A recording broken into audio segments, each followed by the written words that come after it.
Mike, welcome to our channel, Groovy Moody Music TV. That's very, very sweet. I like the name. We really appreciate you taking the time to be here. Oh gosh, I appreciate all the time and energy and beautiful music you've given me over the years. So oh my God, oh my God, yeah, I can't even begin to talk about how much joy it's been to play in this band and to work on your music and to take it all in and to grow from it and to have, a band experience like a family. It's exactly that. Yes, for 20 some years now, and it's amazing. It's amazing, every aspect of it. But today we're here to talk about your new album. Thank you very much for that too. I appreciate it. Yeah, and for me, I will start with this. For me, this album is a little different than most of your other albums. Not to say that the other albums are not different from each other, sometimes, because there's all kinds of great stuff there. But I'm talking mainly about the process of making it. Sure. First of all, the album is called The Thing That Knowledge Can't Eat. I think that name is awesome. How did you come up with that?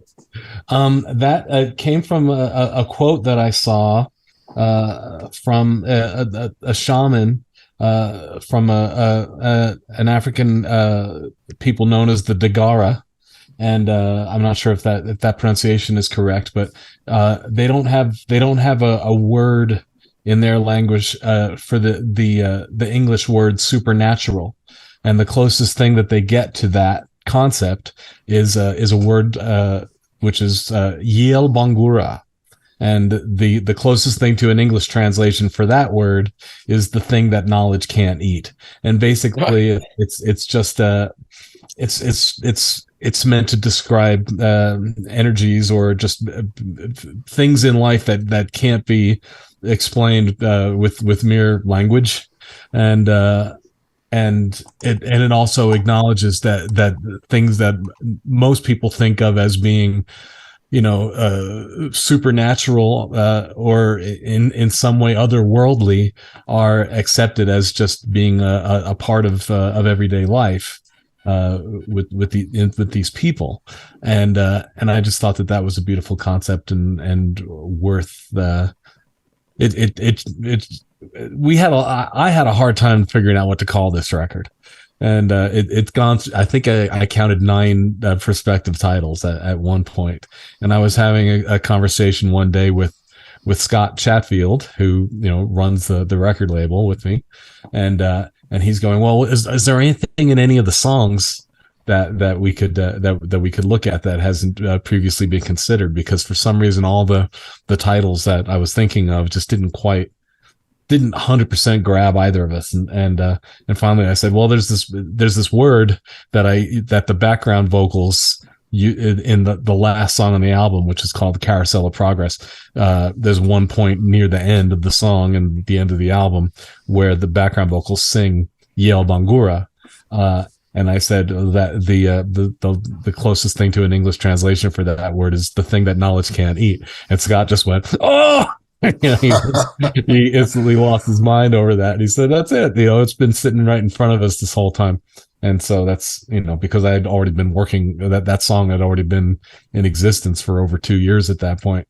So, it just struck both of us at that point as being very appropriate. And then nice. When our art director, who has chosen, and I honor that choice, to no longer accept credit for their work. They prefer to work anonymously. But the object that's on the front cover of the album just happened to be on the art director's bedside table, and he snapped a shot of it and put it on the cover. And there's something mysterious, and it feels kind of ancient, and it just it was one of those things that it was kind of a kismet thing where it all just fell together nicely. Nice. Yeah. Well, That's let's awesome. talk about the actual. Let's talk about the actual process. You know, we've done albums, or we've done albums at BFD where we've gone into the studio and recorded analog, digital, whatever. Right. And you've gone to the studio by yourself for certain albums and did stuff by yourself as well. But that's sort of like studio and budget and, you know, time away from home. This was more like something that you were doing from home, you know, for the first time. Mm-hmm. And how was that process for you? Can you explain if that was like actually fun or different than other times, or did you notice anything that was kind of different about it or cool about it? Well, I had some of the I had a bar to aim at, not even in terms of past albums. Obviously, I've done so much work with Mike Harris, who is just a brilliant engineer, and then also with Jeff Forrest at Double Time, who's also a brilliant engineer. They're both really different and both fantastic and very sympathetic to my stuff. But in this circumstance, obviously, like so many other people in 2020 and 2021, we're stuck at home, and I needed to keep myself busy. And I was looking at my prospects and going, I need to put a studio together, and not 100% sure I can afford it. And swallowed my pride a little bit and did the GoFundMe, which that happened very early on in lockdown. I was just like saying, what am I going to do here? Because I was, looking at my savings at that point and starting to get a little concerned. So I thought I would see if people were willing to help me out, and the response was humbling and immediate, and it made it possible for me to put a nice home rig together. But where the bar was that I needed to aim at is because a good half of the songs on the record were already in progress prior to lockdown, and some of these are things that I had done with Mike Harris at Scott's Place. A couple of the tracks were originated at Sweetwater Studios in Fort Wayne that I've recorded with Nick DiVirgilio, who works there, and Pete Griffin on bass. And so I had the basic tracks for those two songs, and then I had some things that I had done with Mike, and then the one song with the Metropole Orchestra from 2006, which is the instrumental act. So I had material from various locations that I didn't want the album to feel too much like just like grab a little bit of this and a little bit of that and stick them together and see what happens. I wanted it to feel like it had it was coherent from start to finish, and I wanted it to feel like it all belonged together. So I needed to record some material myself. I needed to finish some of the other tracks that had been started but not completed. I needed to finish those by myself at home.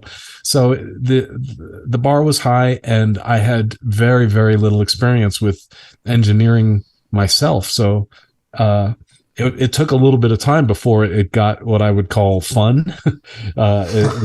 Initially, it was daunting to realize, because I've messed around with Pro Tools a lot over the last 20 years, but the stuff that I've done by myself at Pro Tools has been generally very eccentric, like some of the really weird stuff on Scambot, like Cat Brand Sandwich, and some of these very strange, just very eccentric things that I felt capable of doing on my own. But on this record, I really wanted the stuff that I did by myself to stand up sonically and just feel that they belonged with these other things that had been recorded by actual professionals. And I remember the first couple of months, really, for some reason, just like getting, well, just anytime you start something from scratch, it's going to be a challenge, and just coming to grips with this new equipment and starting to understand how compression works. All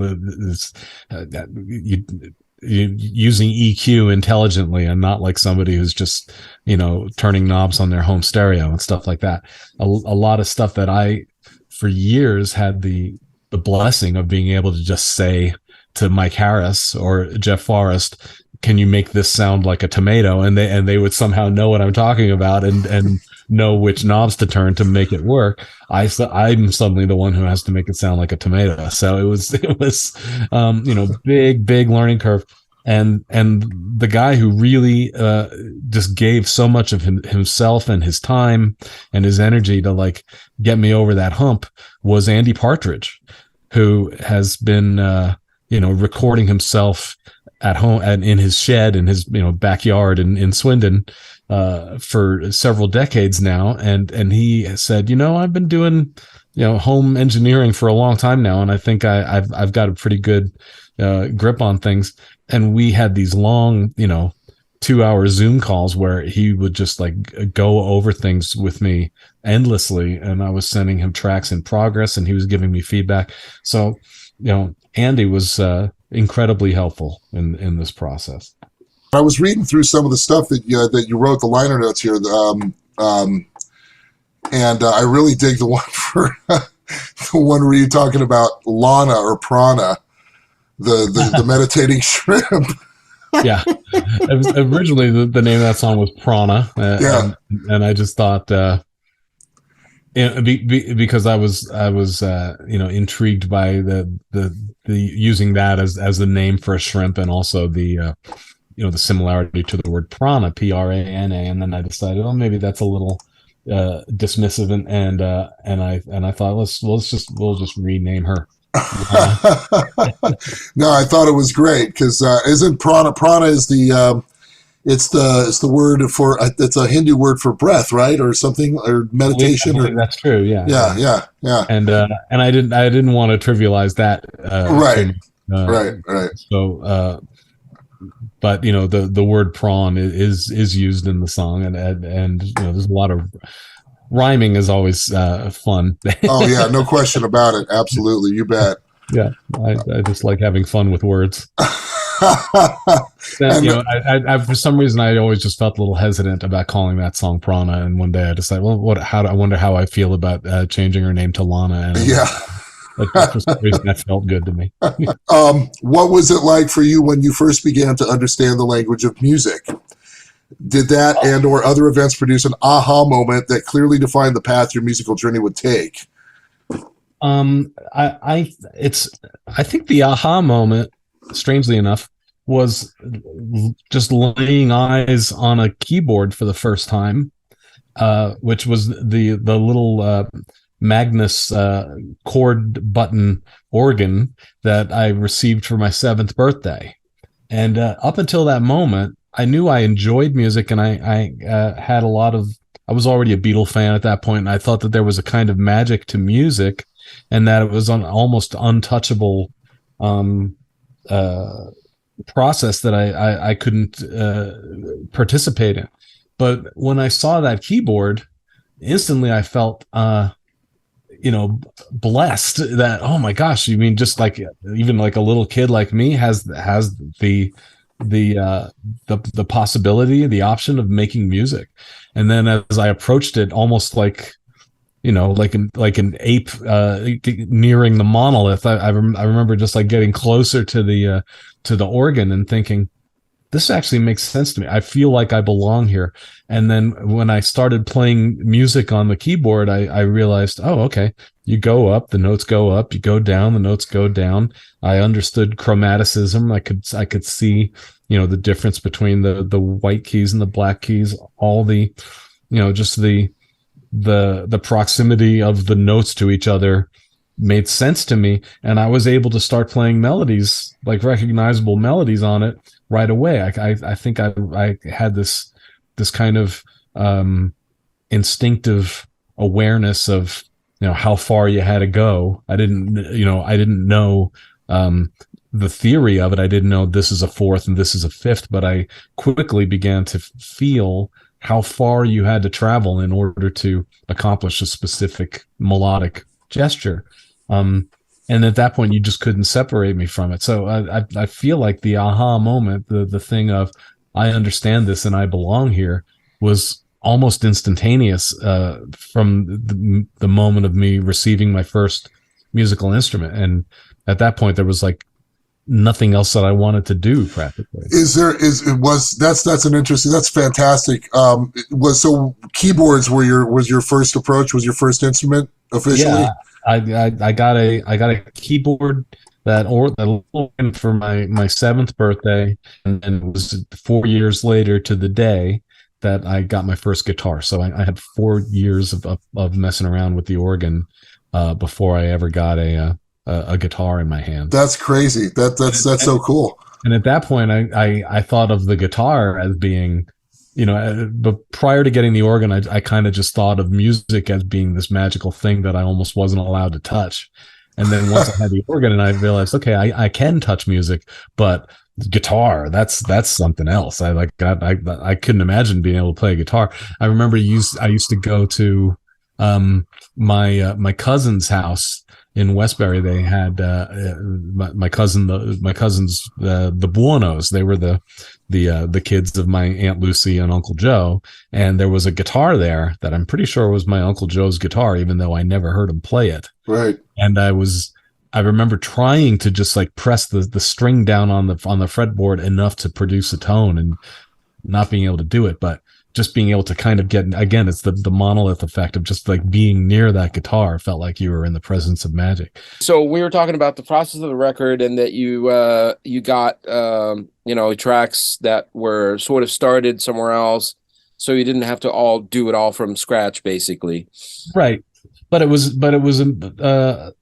just the challenge of making the stuff that I was doing on my own, having that sit comfortably next to material that had been done by professionals, people who actually know what they're doing.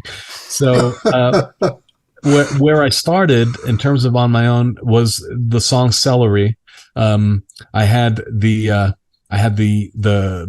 bass and drum track that I had recorded in 2016. I think it's in the liner notes. I checked, and now I'm pretty sure it was 2016, might have been 2015. And it was a songwriting, it was an engineering workshop.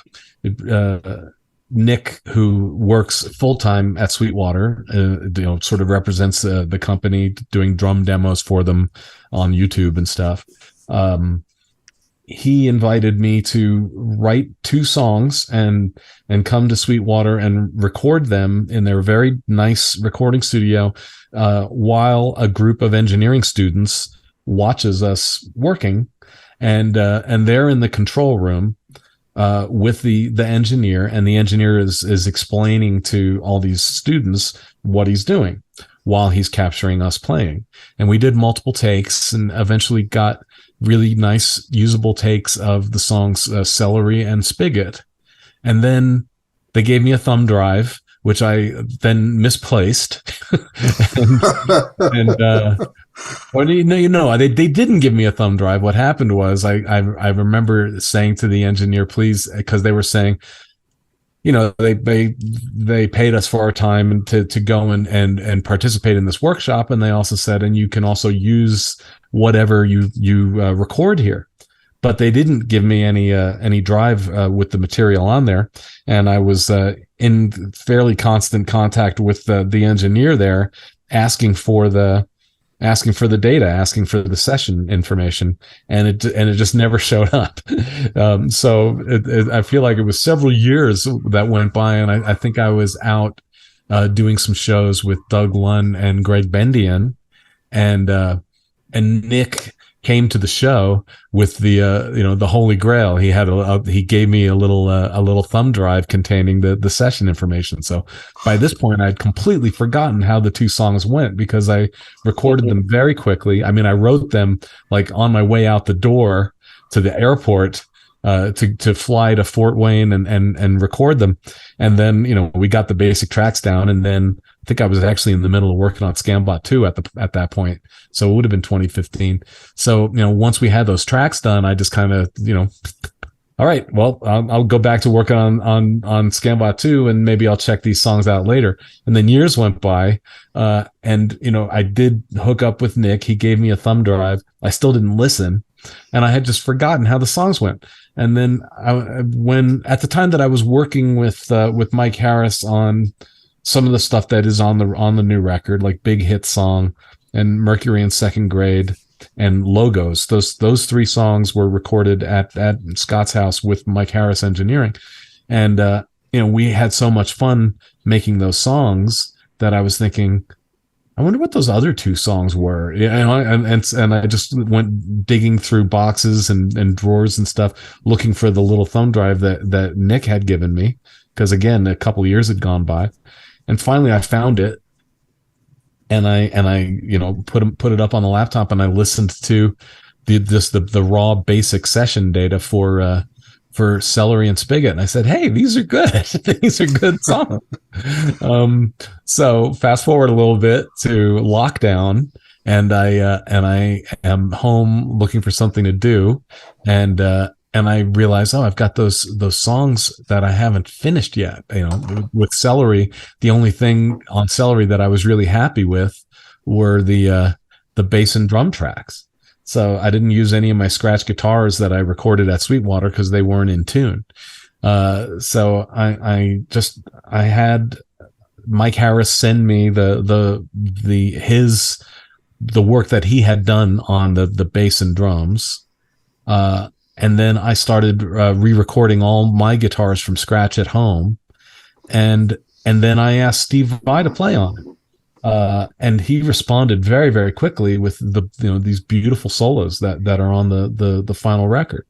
So that was where I first started, getting my home mixing chops together, and also editing chops, because there were like little things on the, inevitably, if you record live in the studio, there are going to be little rhythmic inconsistencies and stuff that Pro Tools offers you the option to deal with. So now I had the dangerous situation of being at home with unlimited time. I'm not allowed to go out the front door because you might die, and I just started moving little slices of sound around to make the thing groove as hard as it could possibly groove. I'm not the type of editor who wants things to be perfect. And I don't use quantization. I never use the machine to put things in line. If I am, changing things up rhythmically, it's not because I want it to be perfect. It's because I want it to feel great. And every beat in a song offers you the possibility to make it feel great. So on a song like Celery, where it's just this grinding rhythm, I had a great deal of fun moving. If you move the kick just a little bit, all of a sudden it rocks that much harder. If you move the bass just a little bit later, it produces a vibration in tandem with the drums that, it just makes it sound like, molten lava in a way that's really cool. So I just started, getting my editing chops more together than I've always loved editing digitally ever since I first got my hands on Pro Tools, which is 21 years ago now. It's hard to believe we've been using these tools for that long, but I first started doing editing on Pro Tools in 2002. And I've always had a great deal of fun with digital editing. I think it's a joy.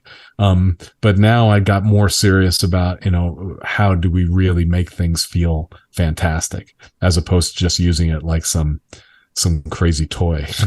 Mike, I also wanted to touch on something else, with that same subject. Did you feel like the time that you had at home, in other words, having more time to do certain parts, especially for vocals and stuff like that, did you feel that was helpful, or did you feel that it didn't do anything for you? Well, I loved it. It was obviously lockdown is a crazy, psychologically freakish time for everybody. And that there were aspects of feeling trapped at home that were not pleasurable, but there were also aspects of lockdown that were very much, that I was not troubled by. I was very grateful to have that much time to sort of find my way around with the recording software and with just the whole format of mixing and editing and doing all these things at home. And I needed the time because it did not come in instantly naturally to me. When I go back and listen to the first test mixes that I sent to Andy Partridge from 2020, it's like I'm embarrassed. It's like it was. I thought I was putting out stuff that was maybe of a sufficient quality to sit side by side with the professionally recorded stuff on the record, but I did not. I needed the time, a long serious chunk of time to like start to get my chops together and be able to put out mixes that were worthy of escaping my little home recording rig. So yeah, the time was a blessing for me. So Mike, You got a thing? Yes, continuing on with my deep and meaningful questions that have never been asked of you before. How much of your guitar playing technique relies on muscle memory as opposed to recalling and remembering melodic or phrase patterns? Is it a combination of both that you employ? Well, it depends on whether you're talking about executing written parts or if you're talking about improvising. Well, how about when it comes to when you're writing? How does it apply when it comes to writing? Well, with writing, I'm consciously trying to forget everything I've ever played before. Yeah, that must be. I mean, seriously, that you do that like aces. I mean, I've never seen anybody like put so much effort into making sure they do not repeat themselves more than you. So it's a thing. Yeah, for sure.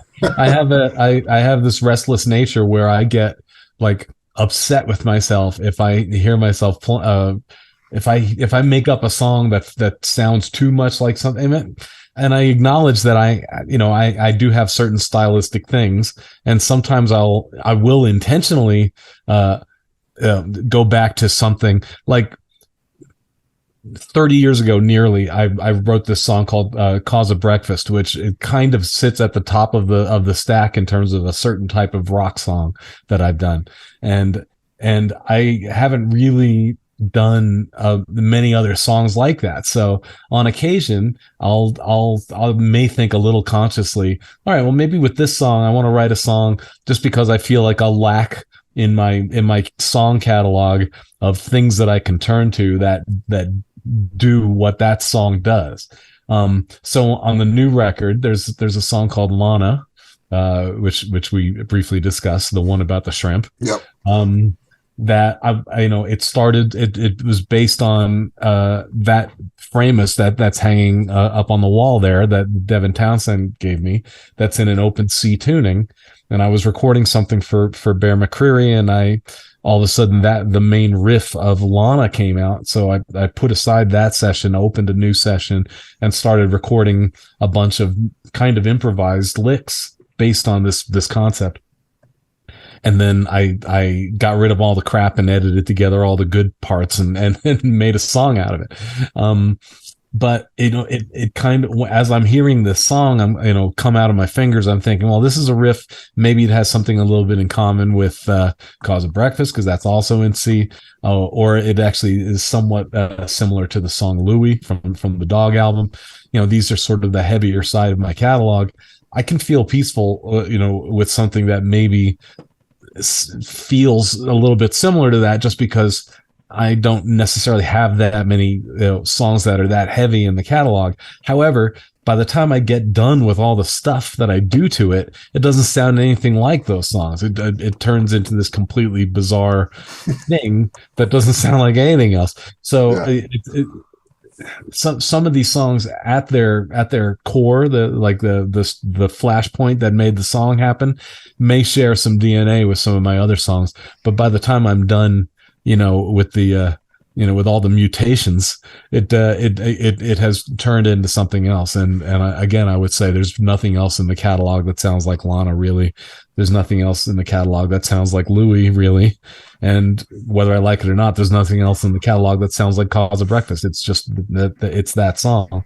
and that's fine. I would become concerned if all of a sudden I started trying to make albums filled with causes of breakfasts, which is what bores me about so many other bands, and they could be great bands, and I gotta like take my hat off to them, because with most bands, people know when they turn to that band, they're going to get that thing, and it's a thing that they crave. So they'll put on that record and know exactly what they're going to get, even if it's, the 10th album in a row that kind of sounds like that thing. Yeah. And I don't doubt that it has done some damage to my commercial standing. The fact that I can't bear to really repeat myself. And every song practically, and certainly every album, has its own character. I'm fortunate that the people who are into what I do, I think, have come to rely on that. And yeah. Let me tell you, and they're fiercely loyal because of it. And I can speak, same for you, Rick. I mean, you guys just bring a certain magic to it that, and really a conscientiousness that nobody else really pays attention to, in my opinion. Like you said, like there's so many bands out there that what you're going to get when you go out there, and it's really not a surprise. And that's one of the things that draws me to your music so much, is that every time I go to see you, and you too, Rick, is that I know it's going to be an adventure, and you don't know where it's going to go, and that's the beauty of it, but it's going to be someplace that's fantastic, so it doesn't really matter, I appreciate that. I can't be the judge of the last bit, but I can certainly say that I really do strive for that. That's absolutely my intent. Yeah. And I've said it a number of times in interviews, but specifically where it comes to guitar, every time I play the instrument, particularly on stage, because the stakes are a little bit higher, because people are sitting there listening. I don't want to just play things that I've never played before. I want to hear things that I've never even heard before. I'm looking for stuff that surprises me as much as anybody else, and I'm lucky if I get there. But that's what I'm after. That's amazing. I swear to God, I wish every musician had that work ethic, because that's exactly how it should be, I think. It makes it more fun for us too, as a band. It makes us play better. It makes us always look forward to new things. There's no one show that's the same. No. There's a lot of good things that come out of that. No question about it. And I'm just fortunate to have guys, you and Joe and Brian, and then lately Pete, who did a great job at these shows last month, and Griff Peters when we do the 5-piece, that are sympathetic to what I'm about with that, because a lot of musicians would just freak out, including Brian Beller the first time he got on stage with me, because I didn't warn him that that's the way things go, that I often like to change arrangements on the spot, and solo lengths rarely bear any resemblance to how long they go on the records, It was in 1994. It was a New Year's Eve party that I did with Brian Beller and Tos Panos, because Doug Lunn, who was my regular bassist at the time, couldn't make the gig. So I asked Brian if he would do it, and I just didn't think to warn him beforehand that the arrangements would be completely different. We rehearsed, we did a rehearsal and just kind of played stuff through the way that they kind of went on the records, and he was like, okay, got it, I got this under control. And then we got out on stage, and I just threw away the rule book, and he was like, oh my god. He's Brian Beller, so he still did good. That's awesome. That's fantastic, man. Hey, I'm sorry, Rick, I want to sneak one more question in here if I can. Mike, really quick, what guitar did you use most on the new record, and why? Circling back around, because I want to, keep focused on the new record. What guitar did you use most on it? Why? I know you like your Green Machine. I've seen you out there with that, but you've been experimenting with a lot of different axes lately. I like the Taylor one that you had a while back. I don't know if that's still in your arsenal. I'm sure it might be, but tell us about what flavor of axe you used for this new album. Yeah, it's the green Strat is on some things. I know that I played that on Big Hit Song. I'm looking at the songs now to remind myself, and I know that the soloing on Spigot I did with the green Strat, but Celery, I played a couple of Kiesels on. I've got this green custom Kiesel. I think it's called a Crescent. And that was the instrument that I mainly used for the riffy stuff on Celery. But then my solo on Celery, which is the first solo before Steve's first solo, I used a Kiesel Strat, basically like a Strat style instrument that has an even more sort of twinkly, classic Strat sound than my normal Strat does. Right. Mercury's got Mercury in second grade is all acoustic. That's all the Taylor 514 CE. I played my Telly on both sides of the street because I wanted to get that kind of, just grungy, sort of like Bruce Springsteen, Elvis Costello rhythm guitar sound on that. Except for the orchestral stuff that happens on both sides of the street. That's my Strandberg, which I also used on Lana. The main guitar on Lana, like I said, is that Framus that is in an open C tuning. That's for all the riffy stuff. But then there's a whole bunch of insane like four part harmonized guitar stuff on that song, and that's all the Strandberg. Carousel of Progress, the main guitar on there is also the green Kiesel. So I went to the Kiesel quite a bit on this record. Ack, which was recorded in 2006. I love that name, by the way. I think it's great. Ack, which I was reminded was actually named in honor of a Dutch jazz musician who's cool. That I used the Charvel Koa that I had that I was using. If you remember, Rick, I played that constantly during like the guitar therapy era. That Charvel with the whammy bar, which I think went on because after I got involved with Charvel and they made that guitar for me. I remember I got an email from one of the guys who was working with Guthrie saying, "Hey, can you make an introduction between Charvel and Guthrie?" And then, Guthrie started playing the Koa Charvels that look, pretty similar to the Charvel I was playing at the time. And then because he was out there playing it all the time, I got less interested in playing my Charvel just because I didn't want people to go, "Oh man, you're ripping off Guthrie." But then I got that instrument out of the case the other day, and I'm like, "Ooh, I want to go back to this guitar. I love this guitar." Sure. No, that's great. Hey, listen. So here's another thing. I got you both. Excuse me. Got you both on the meeting here. Mike, recount for us how you met Rick Masalam and got him into your band. It was a Rob Valier thing, right? I was playing with Joe and Brian before that. Okay. In a couple of different bands or 3 different bands, I can't remember now, but we were hanging at Joe's at a party. Okay. Like after show party. It was after Rob Valier's. It was after the Rob Valier gig. Yeah. So that was a gig that I was doing. I don't know, Stan, if you ever met Rob Valier. Super talented pop singer songwriter. Great songs, great voice, great presence. Sure. And I was doing gigs with him.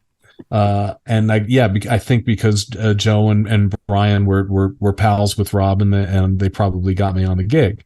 But then there was it was like I remember I was unavailable, and then you started playing with Rob, Rick, and I went to one of these gigs. You had already done several when I wasn't in town, but then I came back in town, and you had like a showcase gig with Rob.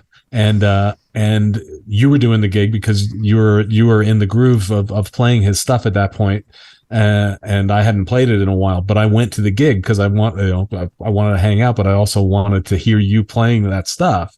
So because there were parts that I had kind of developed as a result of playing Rob's music, and then and I saw you playing these parts, and I was like, "Geez, this guy's fantastic," and and I loved hearing Rick playing these parts, and I was just very impressed with his playing and his whole vibe.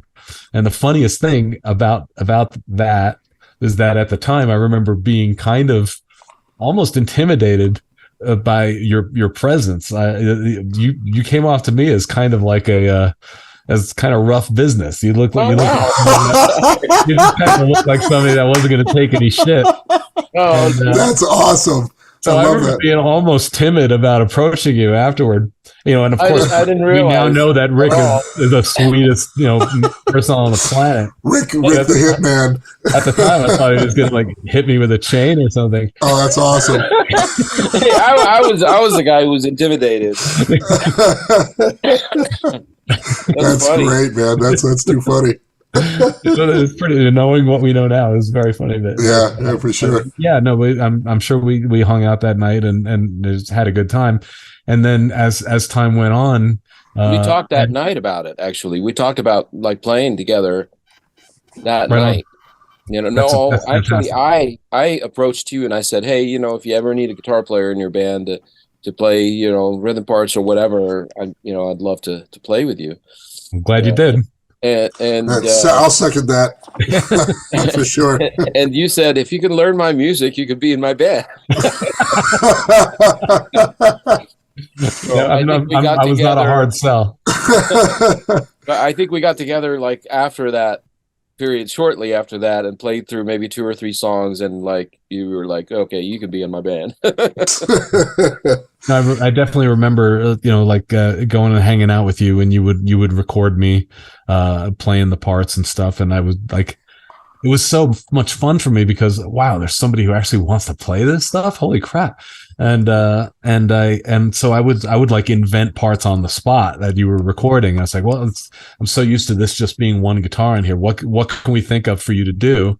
And I would like make sure you were recording, and I would write some kind of a harmony part for you, or a new approach to a rhythm part or something. So we invented a lot of stuff for you to play. And it just made the whole live experience so much richer and so much cooler. And this was a time where I was like, that was around the same time that Evan Francis first started playing with us. And I was just experimenting a lot because I was coming into town. I was living in San Diego by this point. And I remember in 1998, I would just come to town like every week and do shows at the Mint and at a place called Lumpy Gravy, which isn't there anymore. And at Casbah? We played there and in San Diego. We also played at the old at the Baked Potato that was on Sunset for a while. We did a bunch of shows there. We just like had a weekly thing there. So I was coming up and playing all the time, and there would be like a different drummer at every gig. I was going, Jason would do some gigs, Joe Travers would do some gigs, Toss would do some gigs. It was just, I would just had so much fun with the experimenting and playing with different people and you and I just really started to establish our rhythm as a guitar section man, I just love that we're still doing it all this time. Oh, 100%, man. It's unbelievable. You guys are the Lennon and McCartney of it. So awesome. Yeah, it's just a beautiful thing, man. It's like salt and pepper and hot and cold. I mean, you can see all just fit like this, so it's a beautiful thing. Yeah. Oh, 100%, man. I mean, you guys turned my head around that night at the Mint. I'll tell you what, man, that was the first time I saw you back in 2000 with the BFD with the big 11 piece, or what I think it was, or whatever, with the xylophones and the horns and the whole bit. So, right. Yeah, that was. We had Trisha on marimba. We probably had Evan on sax, Chris Opperman. Yep. Ziegenhagen on keyboard. Yep. Yeah, that was a large band. We even we dragged a 7-piece Beer for Dolphins out on the road. Financially completely inadvisable. I bet. Yeah. Lost so much money on that tour, but at least I can say I did it. Yeah. We probably had an amazing amount of fun too, I would imagine, right? We had a huge amount of fun. Yeah. And then that was the dancing era, Such a great album. the thing that's cool about that record is that it sounds like there's so many overdubs on that album, and there really aren't, because it was such a big band, and we really worked on those arrangements, and so a lot of that stuff is, practically live in the studio recording, but it's so detailed. There's so much in those arrangements. Yeah, it's just a great band. Yeah, for sure. Great stuff from that album. Yeah, great stuff for a lot of albums. My last question, I'm sorry, and then I'll hand it over to you, Rick, and you can wrap it up. My last question, Mike, is when are we doing another haircuts gig? Oh, wow. Well, it's a little bit tougher with Nick living in Indiana. That's true. But the haircuts is fun. That's just a trio with me and Rick and Nick, trading instruments on practically every song, and just playing cover songs that we love. We played Shuggy Otis, and we played War Pigs with me on drums, and Rick on drums on a bunch of stuff, and Nick with the guitar, being the front man on some of the tunes. And it's just, we all love music so much, and we love playing different instruments. So that was just a this playground, and that was a good band name too. I think the Haircuts is a really good name for that's a great name. Yeah, absolutely. I love the name. I love the name, and I love the band. At some point it'll probably happen if we can find some time we can all meet in LA and have Nick with us.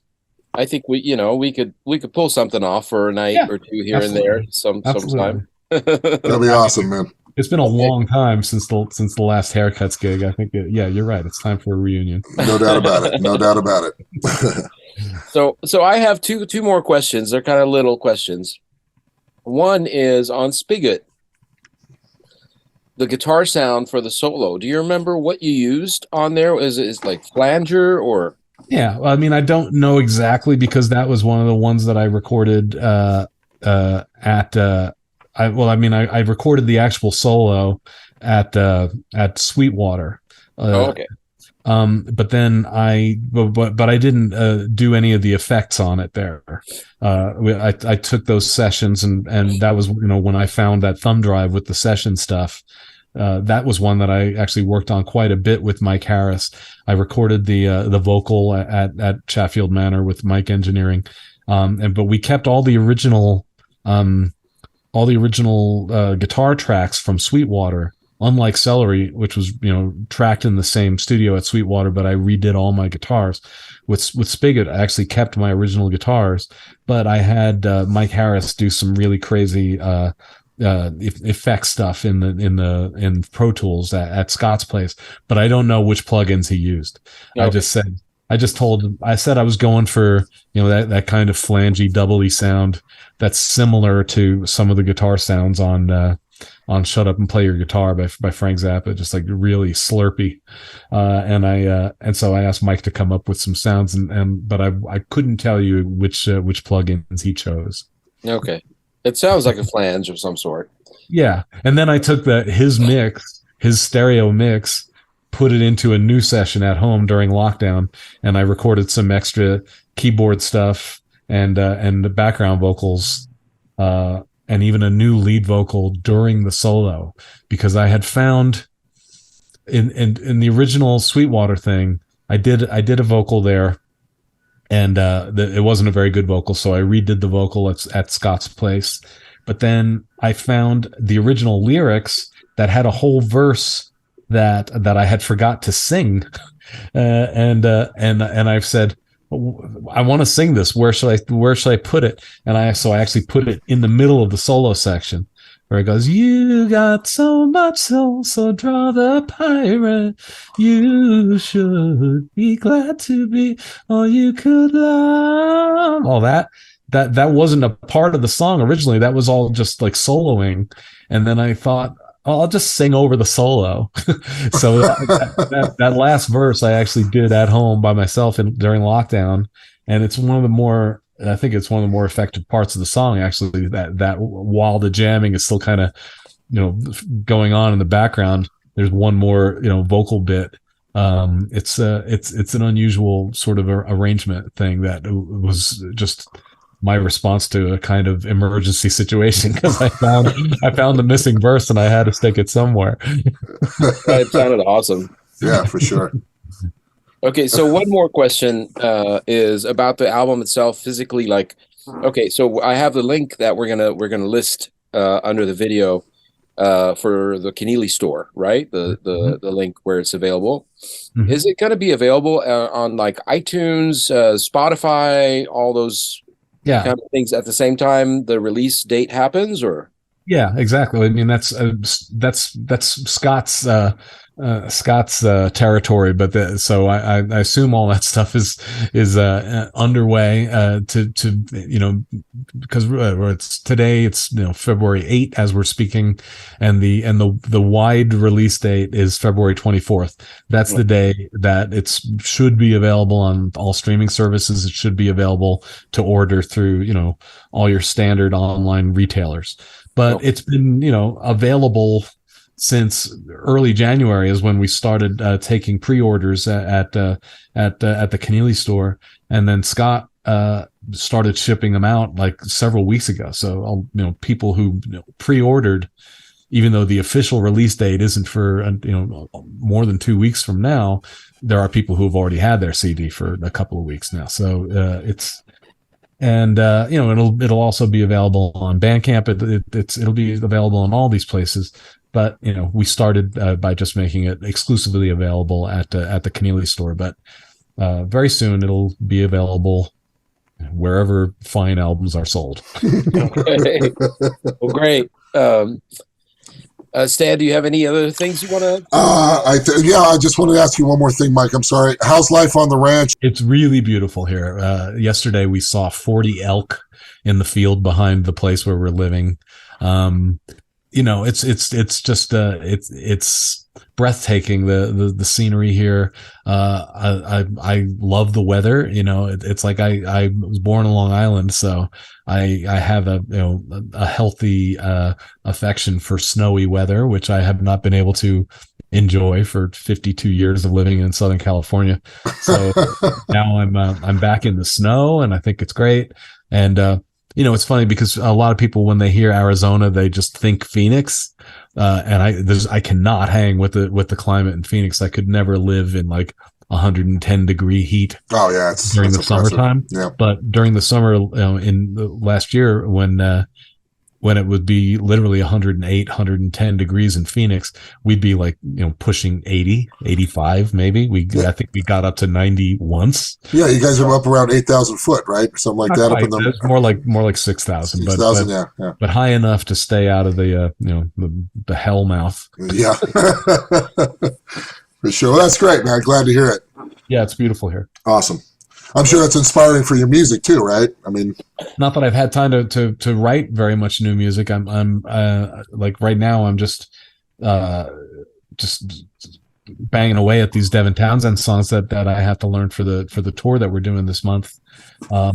And it always just seems like I had thought, I sort of envisioned that I would just be here writing and recording stuff, and there's always a project that's keeping me from just being able to do that. I mean, I had thought during lockdown that I would get this album, The Thing That Knowledge Can't Eat, finished before the end of lockdown, and it turns out that wasn't the case. It always takes me a little bit longer to do things than I think. But the next album of which very much of it was worked on while I was working on this record. I've got another album which is well underway, probably about 70% finished. That's amazing. And it's a long time since the last record, which was Scambot 2. That came out in 2016, so that's a long break for me. Since I started putting out solo records, that's the longest break. The longest time I've gone without putting out a record. Yeah. So now I'm just very eager to once again be super productive and put out a bunch of stuff. And one of those dreams that I have is to do something I have not done in a long time, which is to be in a recording studio with my band and make a new album as a group, So I'm very eager sometime in the next couple of years. I think it would be great fun for Beer for Dolphins to convene in a recording studio and do it the old fashioned way. That's awesome, man. That's very cool to hear. Nice. We got to find some analog rooms. Yeah, no doubt, We right? can do that. I've got a wall of tape here. I would love to add to it. Well, Mike, Awesome. thank you so much again for taking the time to be with us today. Totally And my pleasure. we hope that this album gets out to a lot of people. There's a lot of great stuff on it. There's some really cool videos that are starting to show up. Yep, more coming too. There's another, Celery, big hit song. What other videos do you have coming? there's one that's coming out for Spigot very soon, and then gradually the videos that are coming out are actually all edits from a longer film, which involves 5 of the songs on the album, as well as some incidental music that I did specifically, and so that'll full film, which is about 35 minutes long, that'll come out on the release day. That comes out on February 24th, but we'll release the standalone Spigot video before then. I think that might actually come out at the end of this week. And Mike, thank you for all your time, brother. Really, really appreciate it. Thank you so much for being so gracious and so amazing. We really appreciate it. Thank you. Thank you for helping get the word out. It's very much appreciated. Absolutely. Thank you, and thanks to both of you for today. And thank you. We're looking forward to the release date, and we'll hopefully see you soon, Mikey. Yeah, I want to play more. we had so much fun on this little Southern California run that we just did with Travis Larson band opening, and that's such a nice double bill, and we want to do more of that. So I'm still on a high from those shows. I still haven't come down from that. Yeah, it was pretty amazing. Totally a blast, and no doubt. I want to do more. So nice, awesome. We'll make it. We look forward to that. No question. All right. Thanks again, Mike. Love you guys. I love you too, man. Take care. Bye bye.